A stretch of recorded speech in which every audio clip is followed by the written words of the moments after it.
Epica dell'Acqua, prima edizione, quanti alla partenza oggi? Una cinquantina, 46, 5, qualcosa così. Da tutte le nazionalità? Da tutta Italia e un italiano che vive a Boston. Quindi un successo annunciato, adesso la prima tappa sarà a Boccasette, poi dopo? Da Boccasette ci spostiamo ad Albarella, sabato, e domenica da Albarella a Porto Caleri. Ecco, ti faccio i complimenti perché organizzare una cosa così non è facile e bravo. Grazie. Assessore Marangoni, quanto è stato importante che questa manifestazione parta proprio da Taglio di Po e dall'isola di Ariano?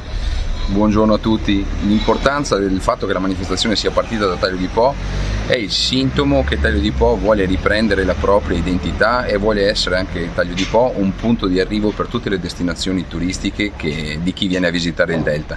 Epica dell'Acqua sarà una vetrina per queste idee che il Comune sta portando avanti. Siamo svegli di mattina presto oggi per accogliere questi epici, come si definiscono loro, ma in realtà lo sono davvero. Faranno il giro per tutto il vostro territorio, arriveranno a Boccaselle. Di Donzella e anche quella di Cavenier. Prima tappa a Boccasette. Prima tappa a Boccasette, sì. Per partire la prima tappa, la prima edizione dell'Epica dell'Acqua. La strada è segnata, lo vedete, godetevi il paesaggio, respirate profondamente, non guardate troppo l'orologio, c'è bisogno. Ci vediamo a Boccasette. 5, 4, 3,